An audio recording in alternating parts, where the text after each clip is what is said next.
Grand merci à vous tous qui nous suivez. Je l'avais annoncé.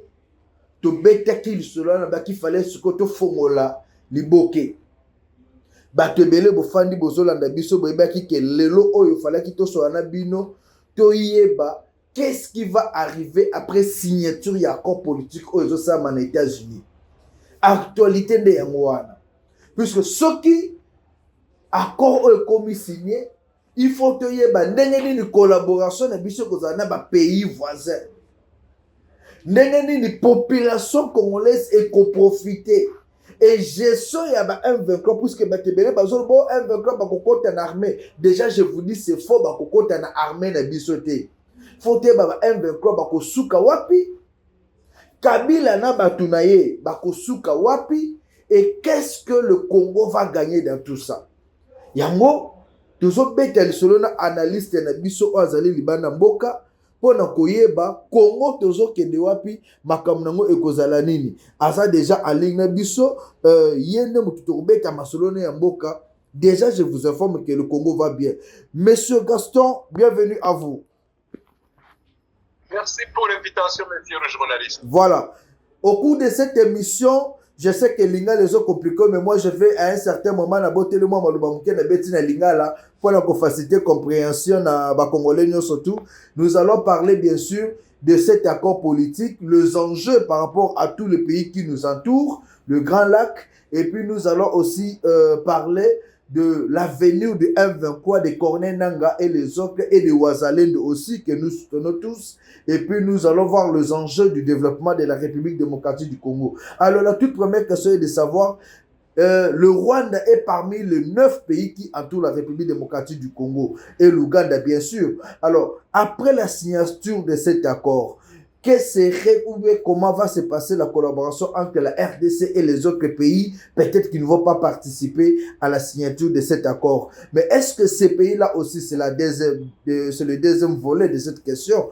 Est-ce que ces pays-là, ils ne seront pas, en quelque sorte, on va dire que le Rwanda a longué, puisque le Rwanda a signé l'accord, est-ce qu'il n'y aura pas un autre pays qui serait peut-être à la base de créer encore l'insécurité dans la partie, pourquoi pas orientale ou l'autre partie du pays? Merci pour cette question, monsieur le journaliste. Comme vous le savez, et nos compatriotes le savent, tous ceux qui s'intéressent d'ailleurs à la région des Grands Lacs le savent, les seuls pays, je dis les seuls au pluriel, pays qui ont menacé, qui créent l'insécurité au Congo, c'est le Rwanda et l'Ouganda.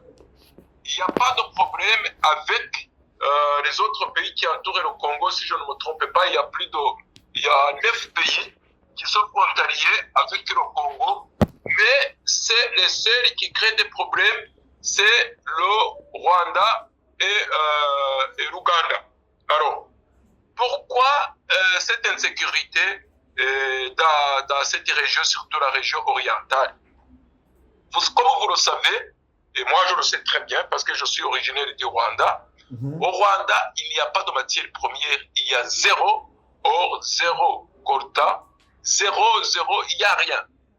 Donc, l'arrivée au pouvoir de Kagame dans les années 90 ou 90, si vous voulez, c'est parce que l'objectif c'était de piller la richesse du Congo par les sociétés occidentales.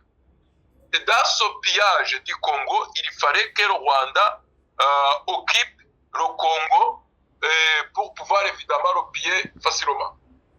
Mais c'est pour ça d'ailleurs qu'à la tête du Congo, on avait placé un étranger à la tête de ce pays, qui est Hippolyte Kanambe, et on nous a fait croire que c'était un Congolais, que c'était le fils de Laurent Désiré Kabila. Maintenant que les masques sont tombés, et je pense qu'on était parmi les premiers à le dire, à le dénoncer, la vérité est connue.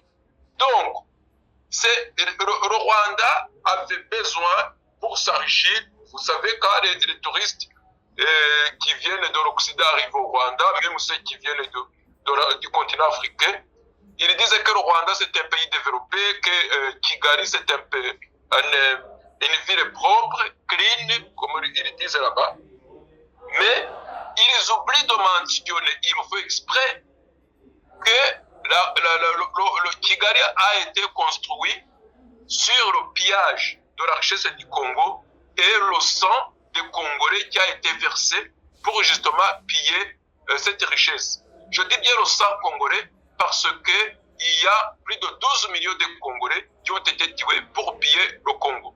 S'il y a eu tous ces morts, c'est parce que les Congolais ne voulaient pas voir les Rwandais, surtout le pouvoir de Kigali, dominer le Congo. Qu'est-ce qui s'est passé alors il y a plus ou moins 7 ans? C'est parce que les Occidentaux ont compris que les Congolais, ce n'est pas un peuple qui se soumet facilement aux envahisseurs. Et ça remonte depuis des années. Les Congolais ont toujours l'esprit de résistance. Ils ont toujours défendu leur unité. Alors, si la population congolaise n'était pas unie, je pense que la balkanisation aurait été facile pour Kigali, chose qui n'a pas eu lieu heureusement, et les Congolais résistent toujours. Donc, ça, c'est l'histoire de côté Rwanda. Le seul pays qui est concerné maintenant par ces accords et qui ne peut plus faire le malin, c'est le Rwanda. L'Ouganda, vous savez, l'armée rwandaise, le commandant en chef de Kagame, vous savez que c'est le Museveni, parce que le Kagame est le major dans l'armée ougandaise. Donc, les liens entre l'Ouganda et le Rwanda, c'est parce que ces gens, ce sont des Tutsis, ce sont des Nilotiques qui veulent la richesse de la région du Grand Lac. C'est d'ailleurs, si Museveni ne dit pas grand-chose pour l'instant, c'est parce qu'il sait très bien que les carottes sont cuites. Les Occidentaux ont déjà compris que ces Nilotiques ne peuvent pas dominer les Congolais et que les Congolais résistent. Vous avez vu il y a quelques mois, donc l'année passée, si je me souviens très bien, 2024, il y avait un général ougandais d'origine, sa mère est rwandaise, mais son père est ougandais, qui avait même menacé les Wazalendo de les tirer dessus s'ils se mettaient à travers son chemin, parce que son colonel, le général ougandais, avait l'habitude d'acheminer du matériel pour alimenter justement le M23, l'armée rwandaise, une fois de l'autre côté de la frontière. Vous avez vu à plusieurs reprises le fils de Museveni qui menaçait le Congo et les autorités congolaises. Donc, ce sont ces deux pays qui ont mis d'arrêt leur tête qu'ils devaient dominer les Congolais. Mais ils se sont heurtés, à mon avis, à un os très dur maintenant, que le Congo n'est plus à l'air sorde, parce que la chance que les Congolais ont eue, c'est avoir un vrai Congolais à la tête du pays. Et ça, c'est Félix Tshisekedi Tshilombo. Un vrai Congolais, il est toujours là pour résister. Vous avez vu tous quand il disait qu'il était prêt à donner sa vie pour que la paix revienne au Congo. Donc, Mzee Laurent Désiré Kabila a donné sa vie pour que la paix revienne au Congo. Et les Congolais ont tout compris. Je pense être parmi les premiers sur votre chaîne Congo Live TV à dire que si cette guerre au Congo devient populaire, c'est-à-dire la guerre, la population prenne les choses à main, prenne les armes pour défendre le Congo, le Rwanda ne pouvait pas aller plus loin. Et c'est d'ailleurs pour ça que le Rwanda est bloqué. Quand je dis le Rwanda, il y a l'armée ougandaise aussi. Ils sont bloqués à Bukavu. D'ailleurs, ils sont en difficulté à Bukavu. Du jour au lendemain, Bukavu peut revenir dans les mains des Wazalendo, les résistants congolais. Donc, pour vous dire que, une fois que ces accords seront signés, c'est le Rwanda et l'Ouganda qui vont fermer leurs bouches, qui vont quitter la terre congolaise, parce qu'il n'y a pas de souci avec les autres pays. De toutes les façons, l'avenir du Congo, moi je vois un meilleur avenir avec le Congo. Quand je parle du Congo, c'est la politique congolaise, c'est la population congolaise, parce qu'avec ces accords, avec le renforcement de l'armée, avec l'idéologie de défense du pays, aucun autre pays n'osera plus à attaquer le Congo. Parce que le Congo, vers là où va le Congo, c'est vers le Congo et va vers le devenir du petit géant. Je veux dire que bientôt, le Congo va devenir un vrai géant dans la région du Grand Lac. Et un vrai géant dans la région du Grand Lac on ne peut pas l'attaquer comme ça. C'est comme si vous dites, les pays autour de l'Afrique du Sud peuvent attaquer l'Afrique du Sud. Et le Congo va dans cette direction. Et c'est ça d'ailleurs qui fait peur, les criminels de Kigali et de l'Ouganda. D'ailleurs, Kagame est dans un état critique à cause de ça, justement. Donc, vous pensez qu'aujourd'hui, en dehors de Kigali et l'Ouganda, il n'y aura pas un autre pays qui chercherait peut-être à entrer en conflit avec la République démocratique du Congo et après cet accord, la RDC pourrait mieux se développer et vivre en paix? Mais écoutez, vous savez, le monde dans lequel on vit aujourd'hui, quand on est faible, on se fait marcher dessus. Si le Congo a subi ce qu'il a subi jusqu'à aujourd'hui, mais c'est parce que Hippolyte Kanambe a tout fait pour que l'armée congolaise soit faible. Et c'est d'ailleurs pour ça que les autorités de Kigali voient des mauvais nez ou qu'ils n'ont pas aimé le nouveau dirigeant, donc Félix Tshisekedi Tshilombo, parce qu'il a voulu faire une armée forte dans la région de Gara. Maintenant que le Congo justement avance, aucun autre pays ne va plus oser s'affronter à la République démocratique du Congo. Et c'est de ça qu'on rêvait depuis des années. Parce que si la République démocratique du Congo est forte militairement, économiquement, c'est un moteur de la région de Grand Lac. Et on ne peut pas s'attaquer à un pays puissant comme le Congo. D'ailleurs, aujourd'hui, vous savez, aucun pays, à part d'ailleurs, si le Rwanda n'était pas soutenu par certains pays qui, évidemment, dirigés par des racistes, qui prennent du plaisir à voir le sang congolais ou qui le sang des Noirs versé, comme Macron d'ailleurs en France, comme Bill Clinton aux États-Unis ou Tony Blair en Angleterre, mais le Rwanda ne peut pas faire une seconde sur le territoire congolais. Si le Rwanda est là, c'est parce qu'il y a des pays racistes qui ont fait que le Rwanda a pu se maintenir dans cette région de l'Est du Congo. Mais ça devient difficile maintenant parce qu'on se rend compte que le Rwanda peut entrer sur le territoire congolais, mais le Rwanda ne peut pas contrôler, comme il le faisait, le Congo.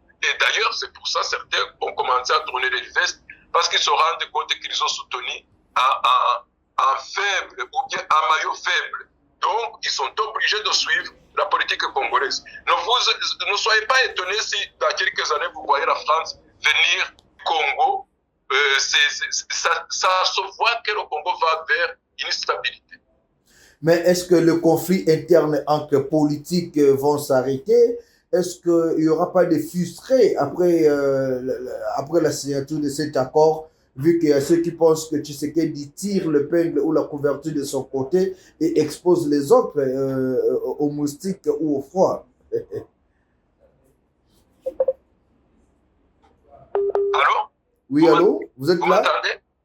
Oui, d'accord. Oui, je vous entends, ça s'était coupé. Moi, je pense que, comme je vous le dis ou je le dis souvent, si certains trouvaient que ces accords ne les avantagent pas, c'est qu'ils ont un agenda caché. Vous savez, quand on veut atteindre un objectif, on se donne les moyens, on se fixe des objectifs à court terme, les objectifs à long terme, c'est sécuriser le Congo. Et pour y arriver, il y a plusieurs façons de faire.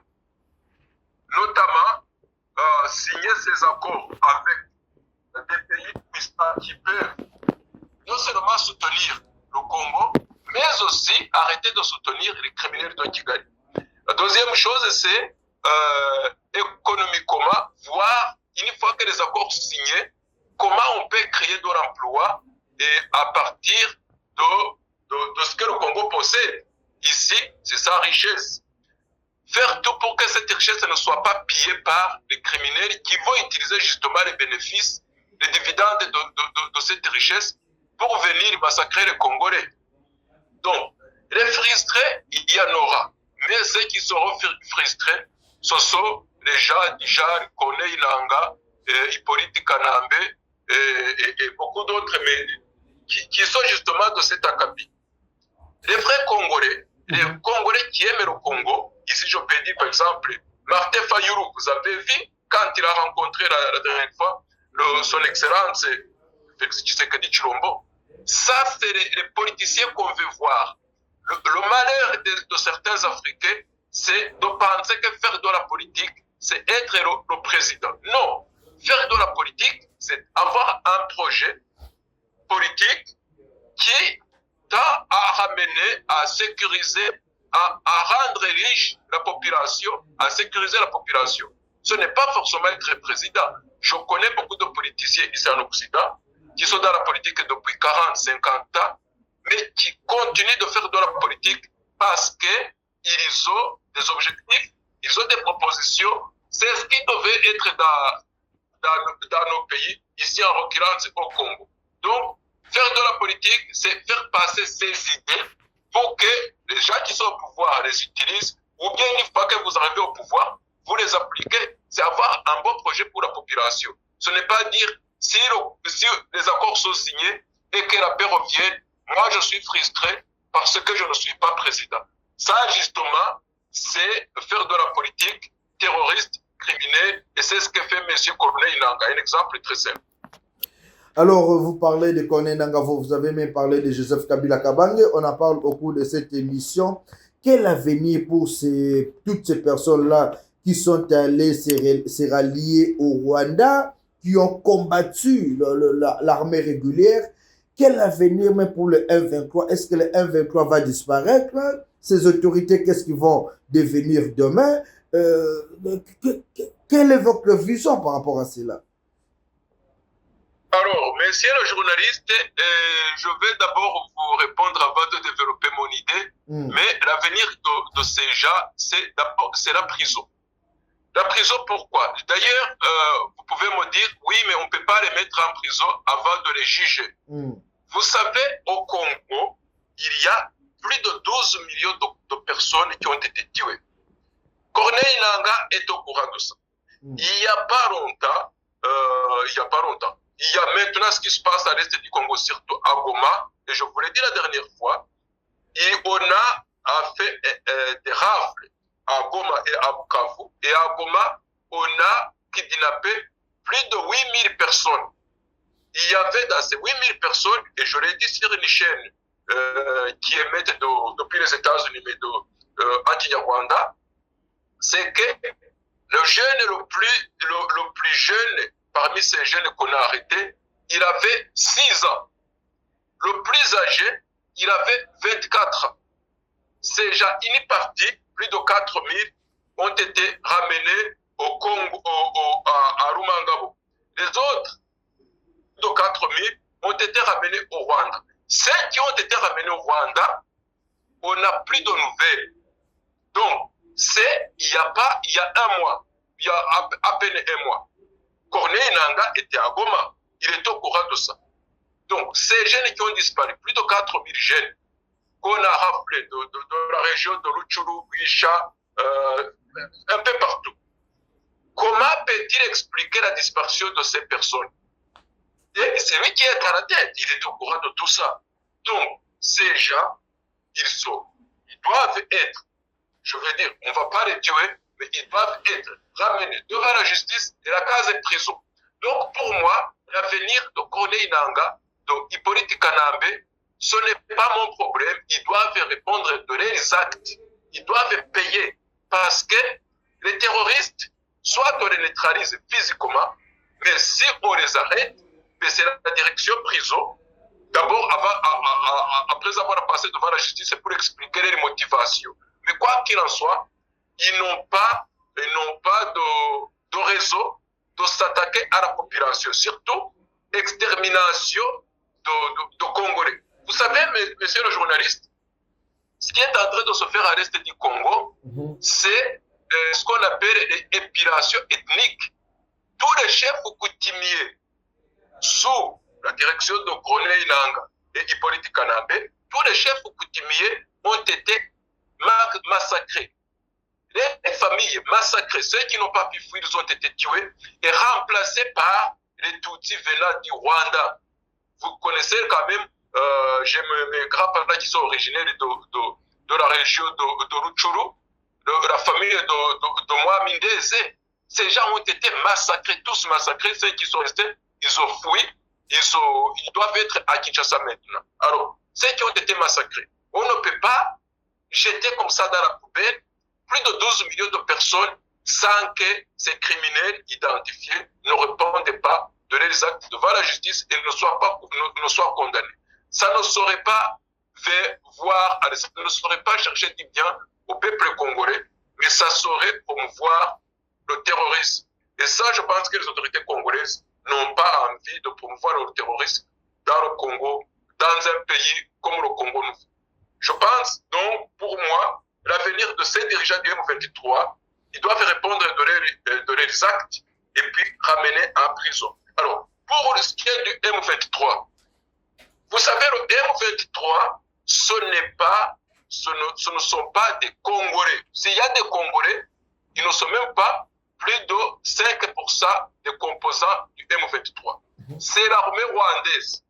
Cette armée rwandaise n'a pas vocation à rester au Congo. Cette armée rwandaise doit retourner au Rwanda. Ce sont des Rwandais. Ils doivent aller se combattre chez eux. Les Congolais n'ont pas invité l'armée rwandaise à venir au Congo. D'ailleurs, même les conditions que les Américains ont imposées à Kagame, et ce qui a fait d'ailleurs qu'il est tombé malade, c'est que son armée doit quitter le territoire congolais. On reconnaît, moi je connais les noms des Rwandais qui sont dans l'armée de Kagame, qui ont traversé la frontière pour venir massacrer le Congo.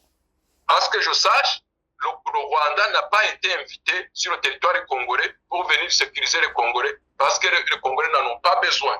Donc, le M23 doit retourner là d'où il vient. Parce qu'une fois qu'il retourne, les membres de M23 retournent de l'autre côté de la frontière, on les appelle RDF. Ce n'est que quand ils sont de l'autre côté de la frontière au Congo qu'on les appelle M23. Donc, ils doivent retourner chez eux, ici en l'occurrence chez nous, au Rwanda. Je suis d'origine rwandaise. Cette armée doit retourner au Rwanda, sécuriser les Rwandais sur leur territoire, et pas aller sécuriser les Rwandais sur le territoire congolais. Ça ne se fait pas. Donc, on ne devrait pas être inquiété de l'avenir du M23 parce que c'est une armée étrangère qui doit retourner dans son pays. Donc, on ne va pas parler du brassage ou mixage cette fois-là. Monsieur le journaliste, brassage et mixage, ça se faisait du temps de Hippolyte Kanambe. Pourquoi? Parce que son objectif, c'était d'infiltrer l'appareil militaire congolais. Et ça, c'est fini.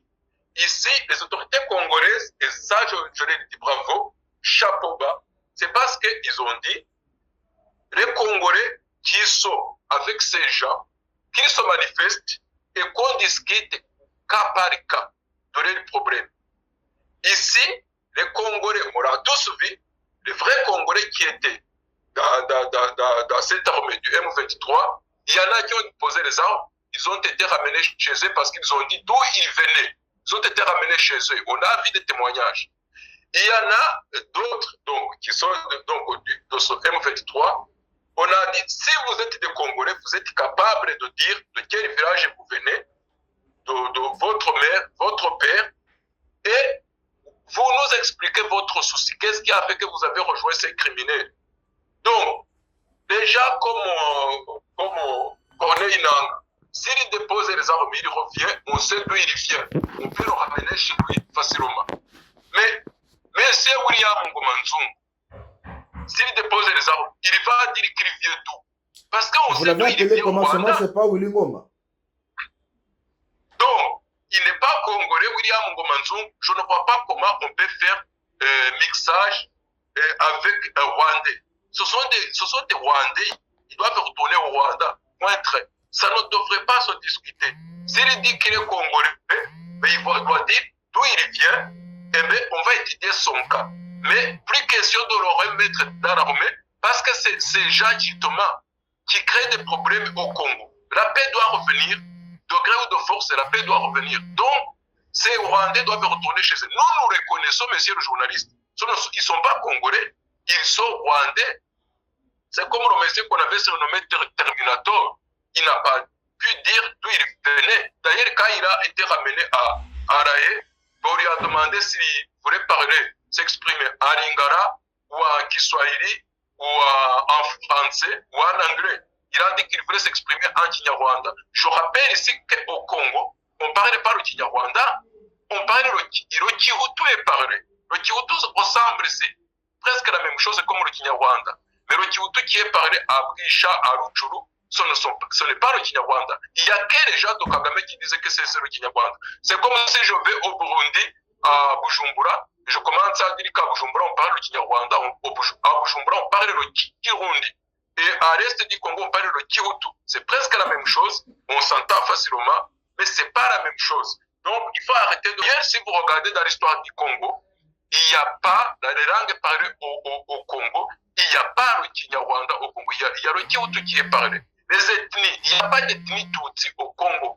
Regardez dans l'histoire musée naturel ici en Belgique, et tout est là, tout ce que je raconte est là. Donc, l'avenir de ces gens, de M23, mixage, ça il faut oublier. Ça c'est l'histoire, c'était l'une de manières qui avait été utilisée par ces criminels pour infiltrer l'armée congolaise. Et ça ne devrait plus aller.